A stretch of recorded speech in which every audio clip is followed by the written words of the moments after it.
was in part of this drive, but Oklahoma likes to run the option in this situation. At least they did it with Josh Heupel. Let's see if they do it.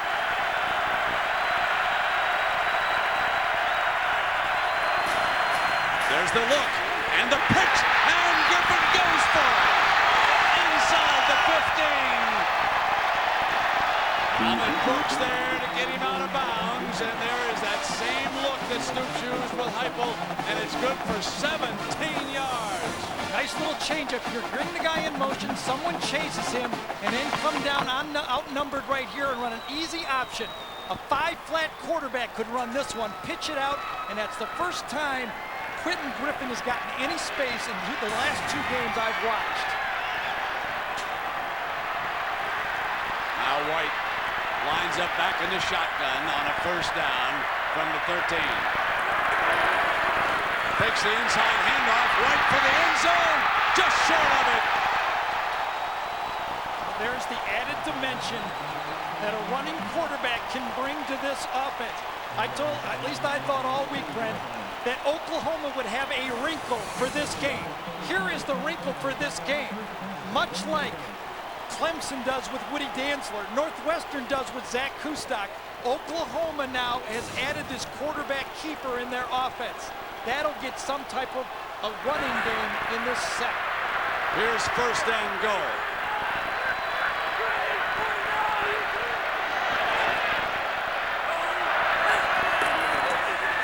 Option look again to Griffin. Touchdown, Oklahoma.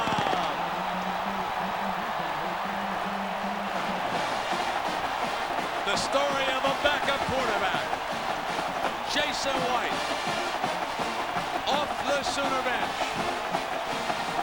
3 option looks. Twice the number 22. This one for the touchdown as the injured Nate Hibble watches from the sideline as his Sooners strike first.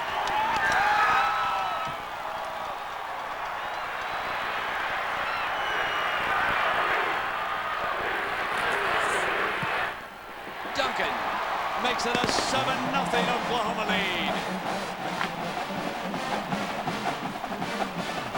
The changeup has been that Oklahoma has found another weapon. Nate Hibble made a courageous throw to get the first down, but he got hurt again. Now, and you have to admire, Brent, a guy who stays ready. That's the sign of great coaching. When a backup player comes in, no drop-off in talent, and they keep moving. OU Legion. Timeout. From Mahomes, it's Hill. Short of the 20-yard line. And OU rocking right now. So Chris Sims, 8 of 13 for 83 yards with 1 interception comes out. Williams, his big running back, has been held to 19 yards on 7 carries. Williams, his big receiver, has caught 4 passes for 54 yards, and they will sprint out trailing by 7 points in the first half. Yes, but no running game for Texas. Ivan Williams, 7 carries for 19 yards.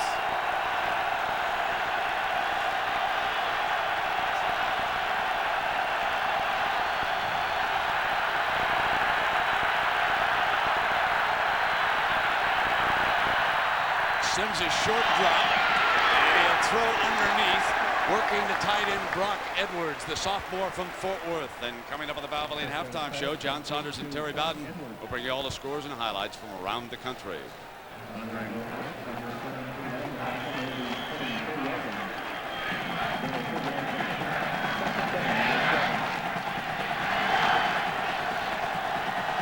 Johnson's off to his right. And Roy Williams is off to Sims' left.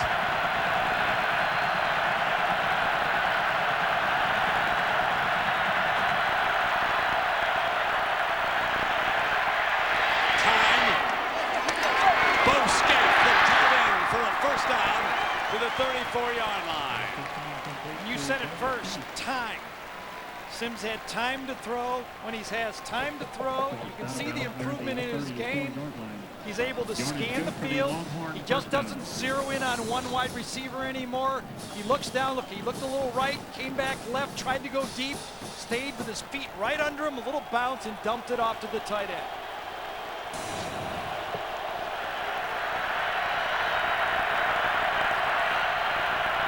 Now they walk the strong safety out to the slot.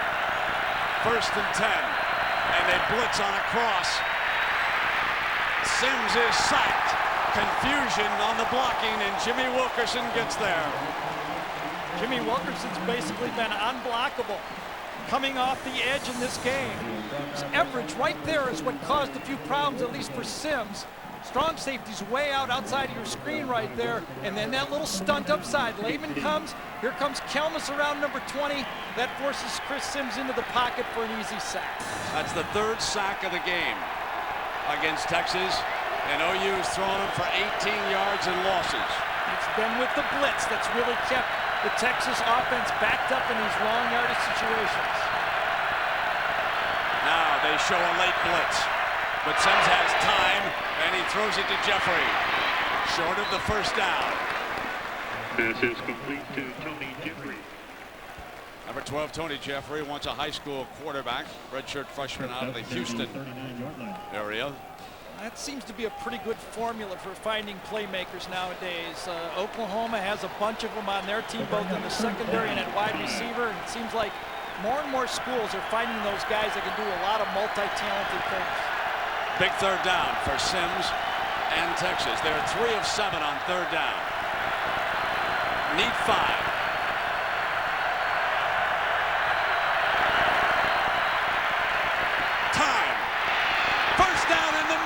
Scaife puts it down. OU jumps on it. He's down. They're going to rule he's down. No fumble. No fumble. 1st down, Texas. Bo Scaife. What a route by Bo Scaife, the tight end. Little shake route. Was going to fake an out route. Got into the middle of that zone. And I'm telling you, Oklahoma, you can't stop this guy. Watch the tight end right there. Shakes out and then comes right to the middle. Number 80. Chris Sims sees it, reads it. There's the opening right there. Throw it to the opening. Bang! There it is. Look at that. You can't have anything better than that. Throw the ball to the middle of the field, the tight end again. And the ground caused the fumble. 1st down and 10.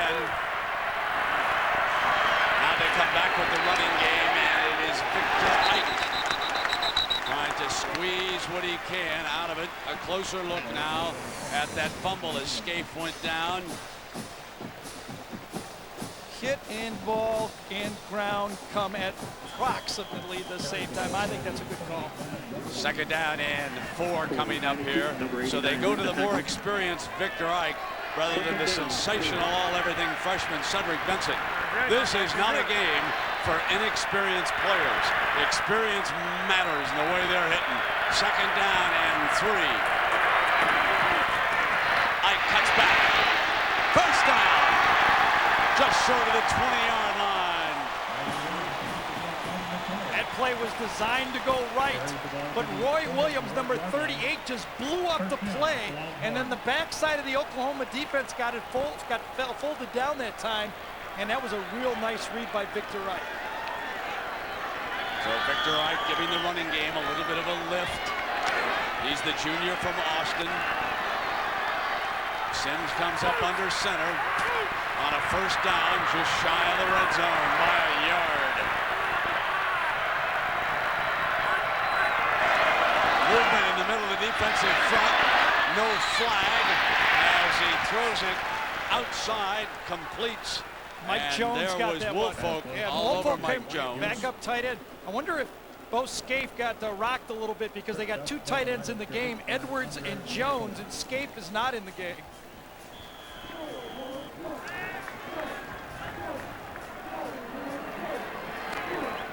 Is playing about 75% to 80% zone in this game.